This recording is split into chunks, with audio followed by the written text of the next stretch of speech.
انا نزلت اجازة من الجيش، لقيت طفل في بيتنا من الحرام. كل اللي اقدر اقوله ان اتصدمت صدمة عمري في اكتر انسانة المفترض اثق فيها ثقة عمياء في حياتي. اتصدمت في امي. ايوه، الست اللي المفترض تكون رمز للفضيلة والطهارة والعفة. كان بقى 10 ايام وجيشي يخلص. يومها قائد الوحدة قال لنا اننا هنخلص بدري 10 ايام، وانه خلاص مش محتاج لنا غير وقت ما الشهادة تيجي. يومها هيصنا للصبح ومعرفناش ننام من الفرحة. ومع أول شعاع للشمس جريت على بيتنا عشان أفرح أمي إني خلاص خلصت جيشي، خلاص بقيت حر وقادر أشتغل وأبدأ حياتي. دخلت بيتنا وسمعت صوت طفل بيبكي. استغربت جدا ودخلت أوضة نوم أمي، لقيت عيل صغير على السرير. مين ده؟ وإيه اللي جابه هنا؟ في اللحظة دي لقيت أمي جاية من المطبخ. أول ما شافتني وأنا باصص للولد اترعشت شوية، وبعدها حضنتني وحمدت ربنا إن رجعت بالسلامة. سألتها باستغراب: مين الواد ده؟ ده ابن واحدة صاحبتي، راحت عمرة وسابته ليه، واحنا من امتى بنربي عيال في بيتنا؟ ما تبقاش رخم بقى يا واد، وتعالى عشان ناكل. حاولت اتجاهل الموضوع وان كنت حاسس ان في حاجة مش مظبوطة. حكيت لأمي ان خلصت وان هروح بس لما الشهادات تيجي اخد شهادتي وبس. بس الغريب ان كنت شايف قلق في عينيها، قلق غريب مش فاهم له اي اسباب. وعدى اليوم وان كان في شيء تقيل على صدري حاولت اتجاهله بقدر الامكان. تاني يوم بالليل كنت مع اصحابي وحسيت بشوية تعب. كنت داخل على دور برد شديد. فتحت الباب بالمفتاح ودخلت من باب البيت، وبالصدفة سمعت صوت أمي بتترجى حد في التليفون. كانت بتقوله: لازم تتصرف، ابني رجع من الجيش امبارح وسألنا على الواد وقلت له انه ابن صاحبتي. سكتت شوية وقالت: استحالة اقتله، ده ابني. واتنفض جسمي كله من الكلمة. بقيت مش قادر حتى اتنفس. أمي خلفت من الحرام. فضلت ارتعش مكاني وانا مش قادر انطق. عقلي مشلول وقلبي وقف من الصدمة. فتحت عليها الباب عشان تصرخ وتبصلي بخوف شديد. كلمتها وقلت لها: هو اللي انا سمعته ده صح؟ لقيت وشها بقى اصفر وجسمها بيرتعش وما ردتش عليا بكلمة. فضلت باصص لها بذهول وكأن الزمن كله وقف بيا. مش عارف انا ممكن اعمل ايه. لو كانت اختي كنت قتلتها، بس دي امي، يعني استحالة همد ايدي عليها. بس دي عملت كارثة رهيبة. سبتها ودخلت اوضتي وفضلت انهج بفكر بعقل شيطاني: الفضيحة والناس وشكلي لما الناس تعرف. حتى افتكرت ابويا اللي مات من سنين. يا ريتك كنت موجود، ما كانش ده حصل. الواد ده لازم يموت. خرجت وانا سايق ووقفت ابص للولد بغل وعينين بلون الدم. لقيتها حضنته بخوف. شاورت عليه وقلت لها: الواد ده لازم يموت. بصت لي برعب وقالت: اياك تقرب منه. حاولت اشده بين ايديها بعنف بس كانت بتحميه براحة. سبتها وفضلت اكسر في عفش البيت كله. كنت سايق عامل زي المجنون، عايز 1000 راجل عشان يقدروا يسيطروا على غضبي. قعدت في اوضتي مش مستوعب ده حصل ازاي وامتى. انا كنت في سينا، كانت اجازتي كل 3 شهور 10 ايام، يعني لو نزلت تاني اجازة اكيد كنت هلاحظ حملها. ايوه افتكرت يوم ما نزلت الاجازة اللي فاتت وشفتها بتخبي بطنها، ولما سألتها قالت لي عندها انتفاخ وبطنها تعبانة شوية، وانا كنت استحالة اظن فيها اي ظن سيء. وقتها سمعت صوت بكاء الولد وحسيت بالجنون. كان صوته عامل زي صوت البعوضة اللي كل شوية تزن جوه دماغي. ما كنتش قادرة استحمل صوته لان صوته كان بيفكرني بجريمة امي. نمت ليلتها وانا قلبي مقبوض بقبضة الموت.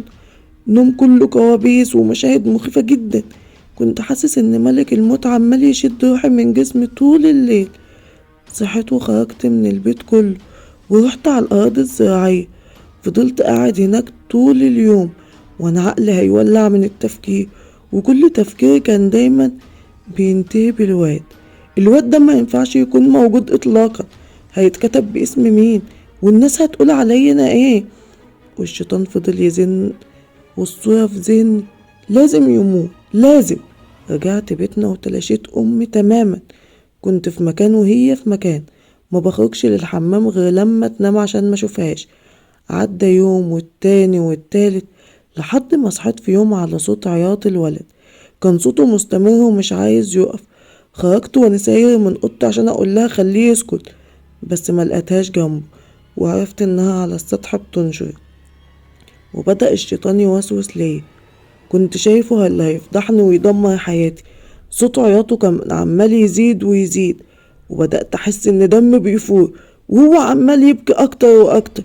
بصيت تحت السلم وشفت الفاس، مسكته وقربت منه، وفي غفلة وساعد شيطان نزلت بالفاس على جسمه.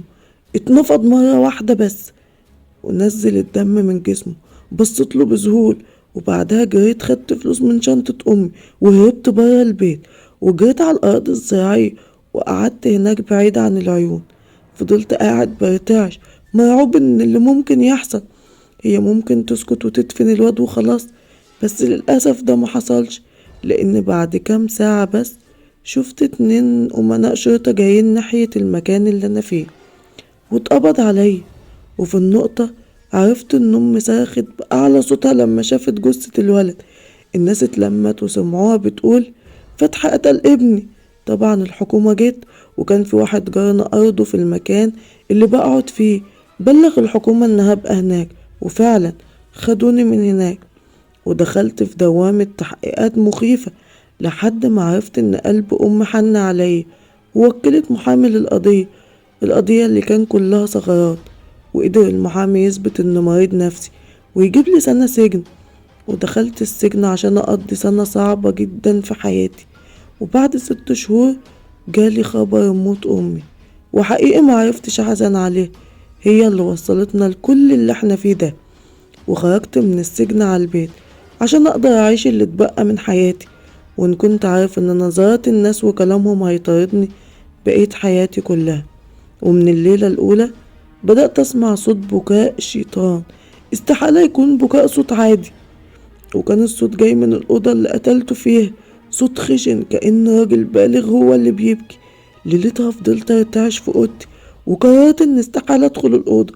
وبدأ الموضوع يتكرر بطريقة مخيفة لحد ما جيت الليلة اللي خلت شعري يبيض من الرعب. صحيت من نومي يومها على صوت حاجة بتنكش تحت السرير. حسيت بخوف كبير، بس قلت يمكن فار ولا حاجة. بس على الضوء الضعيف لمحت عيل صغير بيزحف وطالع من تحت السرير وخارج من الأوضة.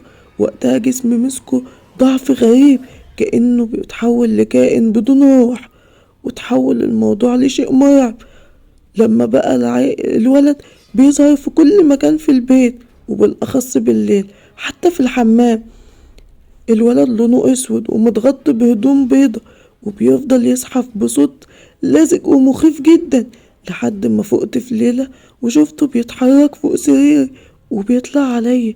وقتها شفت وشه، كان كأنه قطعة من الجحيم. وشه كان اسود ومتفحم ومتشقق بشقوق مخيفة، عينيه كانت عبارة عن فجوتين وبس. وقتها مسكت جسمي وحاولت امسك نفسي، وكأن في كهربا شديدة بتمسكني. عينيا جحظت من مكانها وشعري ابيض، جلدي بدأ يكرمش وبحس بوجع رهيب مكان صدري. لحد ما اقترح عليا حد اتجوز يمكن حالتي تتحسن. وفعلا قررت اتجوز بنت فقيرة من بلد جنبنا، هي اللي رضيت بيا. وجي يوم الزفاف ودخلت انا وهي.